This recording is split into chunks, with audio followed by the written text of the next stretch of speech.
What's up, YouTube? You guys see what I'm holding in my hand? A pager or a beeper. This was the joint back in the days. I found it in my house because I was actually looking for my SkyTel pager because I'm trying to go back to a beeper. I'm not really with all this smartphone stuff. I'm trying to go back to a beeper. Now, you guys are probably thinking, why? Y'all don't understand. The new generation does not understand how great life was with a beeper. I mean, you gave your number to everybody. You meet women, you're like, listen, just hit me on the hip. That was the line in the 90s. Hit me on the hip, and then when you call back, you say, somebody beat me from this number. Those are the two lines of the 90s right there. Somebody beat me from this number. And then the other thing was pay phones, right? Because somebody will beep you, you hanging out. Now you got to find a pay phone. And then, but it was great because when Call ID came out, that was the best thing to have because it might be somebody beeping you don't really want to talk to. So, you know, you be all at the pay phone. And then the other thing about the pay phones, you always had to blow on them first. Here's a New York City thing. You had to pick them up and you had to go because you had to make sure you could hear you blowing out in the earpiece because New York City payphones don't work. You used to be able to talk, but you couldn't hear out of them. I don't even know how people broke them that way. So you used to have to blow on them to make sure you could hear because by the time you put your quarter in, you be like, hello, hello, but you can't hear the person talking to you. I'm telling you, man. But jumping out looking for a working payphone kept you exercised. See, that's why you kids are fat now because you got your phones and you're not getting up. Y'all missing out on the joys of getting out to find a working payphone when you know that page might be that girl that you've been waiting on. That's right there. Like, oh, I'm telling you, that was the joys of growing up, man. Is when you got a page from a brand new number and you was hoping it was that girl you just met. Woo, change your whole life if it was her. You know, then you got to give girls codes, you know. That's what happened. You was a player in the 90s. You got to have a code, you know. You got to say, what's your favorite number? What code you want? You got to make sure it's not a code somebody else got, you know. So you be trying to give them codes and stuff like that.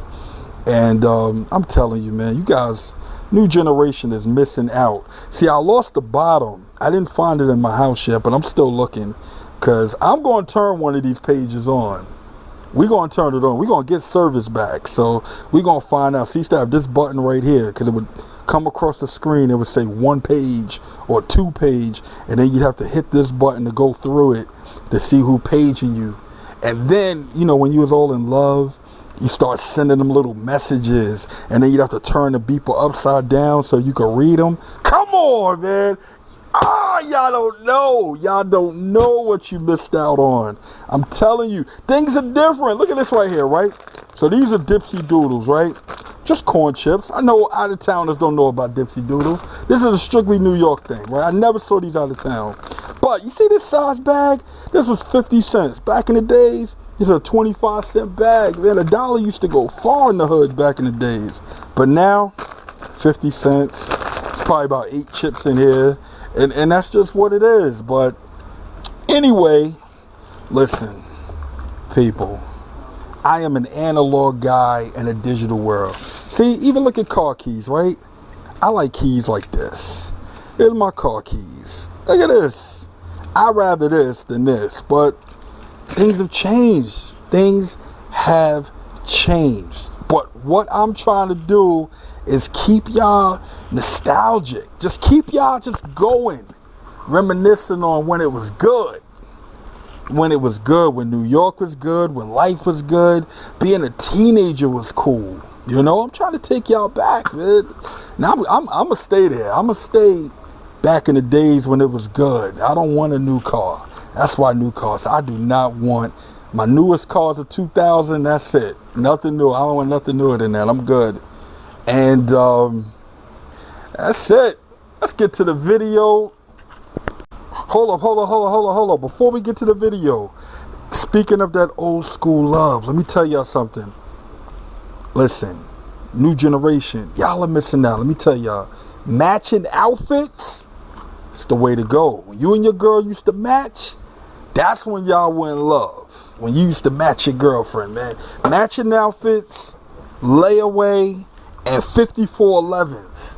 That was proof of love in the 90s. Matching outfits, layaway, and 5411s. Let me explain real quick, all right? So the matching outfits, right? It take a lot for you to walk down the street matching your girlfriend. Like, you know, that was a thing. Like, old people still do that, right? They still go to the barbecue and they both got on their tracksuits. You know what I mean? But, you know, when you were young, it was a big deal if you and your girlfriend matched because everybody knew y'all was together.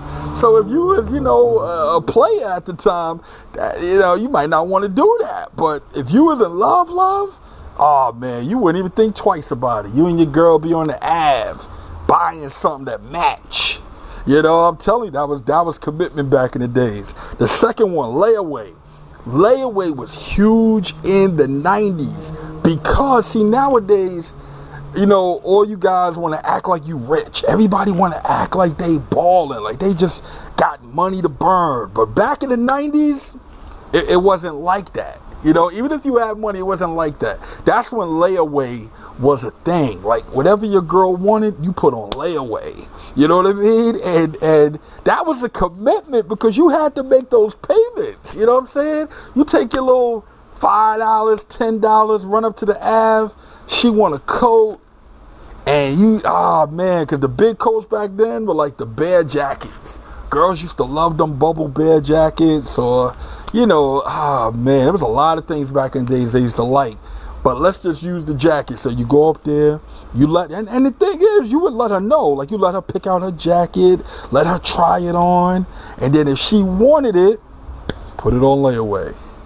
You know, you go to places like the Ave in Queens, in Jamaica, Queens. You know, we had the Ave where you had the Coliseum. You go to Brooklyn, it was Albee Square Mall. You go to Manhattan, you was on 125th, you was on Canal Street. You know, these are places that understood hood love. So they understood that layaway. It wasn't like, fill out this credit application and we'll see. It wasn't none of that back in the days. It was an envelope. You got an envelope and you got a ticket. And basically, every time you made a payment, they wrote it on that envelope, on that ticket, until it was all done, until it was paid off. So if your girl jacket was $300, you'd be up there every week till you paid it off. But that showed commitment because you were willing to commit yourself to this $300 jacket for your girl. But a lot of dudes were doing it with jewelry, you know, because that was the thing. You get the girl a necklace with the name. See, that's the thing. I wasn't going to get you one with your name. I had to have both of our names in it if I'm going to put this on layaway. But you get that necklace that had our names on it, you know, and it had the little hearts and, let me see what was big. The X and O was big back then. Oh, man, it was so much going on. You kids are missing out. I'm telling y'all. Now y'all just twerking and doing it for the gram. I don't know what's wrong with y'all. I'm telling y'all missing out. Y'all need to really get back to the roots of being a kid. Just enjoying being a kid, not being a parent, not making babies, not out here fighting, not shooting each other, not doing stupid stuff for the internet. Stop trying to impress people you don't know. It doesn't matter. It really doesn't matter, man. Oh, last on the list, 5411s. Now, 5411s was definitely a New York City hood thing. Now, out of towners might have did it too. I don't know. If y'all did, let me know. But 5411s was definitely a New York City hood thing. So 5411s were the Reebok classics for women. Let me tell you guys something. I know you guys trying to buy these women Gucci and Louis Vuitton and all of that. Cut that out. Back in the days, 5411s made you a king. It set you up for, holidays after holiday after holiday. They came in, they were sneakers. They were Reebok classics that came in like 1,000 colors. And women love those things. They love those things. And you were set for, you bought your girl 5411s, you were good. Now, the reason they were called 5411s is because they were $49.99. So by the time they added tax, it came to what, people? 5411. You see that? That's how the hood works. Nice and simple, not complicated at all. $54.11. Bought you a whole lot of love back in the days. So no matter what, whatever color, you get her favorite color first, and every time a new color came out, or you know, you get her a little outfit, she bought an outfit, you bought her some, I'm telling you guys, man, 5411s were, see, we can restore love. We can bring back love and couples and happiness if we start buying our women 5411s again. That's all you needed. Get rid of them Louis Vuitton bags. Okay, get rid of that. Y'all done messed up the game. Go back to the 5411s. It was like 1,000 colors. You already knew what she was getting for birthday. You knew what she was getting for Christmas. You knew what she was getting for Valentine's Day. You could never go wrong with 5411s. They was good for every holiday. You could have got them for the wedding. It didn't even matter. You were never going to lose with 5411s. Anyway, you know what? I'm going to take y'all back, man. Let's get to this video. That one man can change the world. All right, YouTube, for you box Chevy boys, look what we got. Woo! And I know it needs a paint job, but that's gonna have to wait. It's just here today for a tune-up, but look how big this thing is. Woo! Go ahead, pull this in the shop, give it a tune-up. But man, this thing is huge. All right, I'm gonna be painting this in a couple of months, but for right now, I'm just trying to take it all in. All right, let's bring it inside. All right, YouTube, through the magic of television, we're inside. It fits. So, like I said, at some point in a couple of months, this is going to be back for a paint job. This is his work car, so, you know, he wants it to look good when he goes, you know, to his job sites. And it's nothing special under the hood, 5.0. But got to keep it running. It's his work car. All right, guys. Let's get the, wait. AC Delco for GM and Chevys. I got to stop trying to put those auto lights in these Chevys and stuff. AC Delco. All right, for GM. That's it. Let's get to work.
when. And everybody say, I remember way back when.